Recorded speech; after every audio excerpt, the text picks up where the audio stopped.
Ипотека алсак болобу же болбойбу деген өткөндө бир видео чыгарсак аябагандай суроо талаптарды аябай көп болуп атат. Жазуулар, чалууларда. Дагы маалымат берип коеюн, ар кимдин тандоосу өзүндө туугандар. Бирок ипотека эгерде акча чогултканды билбесеңер, алсаңар болот. Жөн эле акчам кетип атат, квартирага итак мен 50 миң 40 миңден төлөп атам.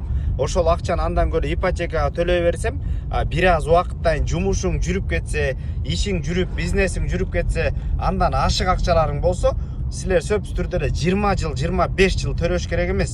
Акча кирешеңер көп пайда боло турган болсо, ошонун баарын төгүп 5-6 жылда, 4-5 жылда деле кутуп алсаңыздар, анда кыймылсыз мүлктүн ээси болуп каласыңар. Ошон үчүн туугандар, эми ар ким тандоосу ар кандай, бизден болсо ошондой совет. Ипотечный компаниялар азыр жакшы мүмкүнчүлүк. Впереди камера контроля перекрестка. Төксөңүздөр болот дейт. Биз первоначально эле үйдү алып туруп, акырындан азыр төгө берсеңер, анан бир аз убакыт өткөндөн кийин акча жакшы болуп кетсе, төгүп туруп кутулуп салгыла, анан жакшы болот туугандар. Колдон келишинче туура болсо колдонуңуздар. Биздин каналга сөзсүз түрдө катталып, ипотека үй алсамбы же албай эле койсомбу деп арсар болуп жүргөн инсан, дос туугандар менен бөлүшүп коюңуздар.